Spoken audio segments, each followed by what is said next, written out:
رمضان كريم على احلى متابعين في الدنيا. ما تخليني اقول لك هتتعلم وهتستفيد ايه من الفيديو الجامد بتاع النهارده. لو اتفرجت على الفيديو النهارده للنهايه هتتعلم انك تستخدم بطريقه صحيحه واحد من اهم الافعال في اللغه الانجليزيه، وهو فعل lie.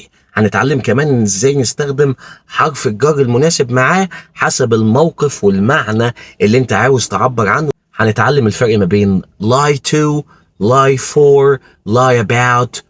lie to معناها يكذب على، ما تستخدمش lie on لانها هتبقى ترجمة حرفية. فلما تحب تقول مثلا انا كذبت على والدي I lied to my father، هو كذب على المدرس بتاعه he lied to his teacher، وهكذا. تاني استخدم lie to بعدها الاشخاص او الشخص اللي انت كتبت عليه. طب lie about، lie about تيجي بمعنى انك تكذب بخصوص شيء. يعني لما تجيب about حرف الجر مع lie يعني بتتكلم بخصوص بقى الشيء. مثلا I lied about my qualifications، انا كذبت بخصوص مؤهلاتي.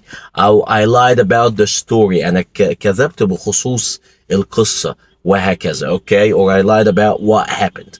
اخر حاجة وهي lie for، ومعناها انك تكذب من اجل شخص. لما اقول لك مثلا I lied for you، أنا كدبت عشان خاطرك. or I lied for the sake of your future، أنا كدبت من أجل مستقبلك.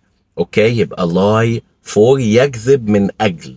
آخر حاجة، طب lie on ينفع نستخدمها ولا ترجمة حرفية زي ما أنت قلت؟ هي lie on تستخدمها في حالة واحدة بس، لو حابب تقول مثلا أنا كدبت على جهاز كشف الكذب. جهاز كشف الكذب باللغة الإنجليزية polygraph، فتقول مثلا I lied on the polygraph. دي رمضان كريم تاني مرة. الفيديو عجبك شير ولايك، والسلام.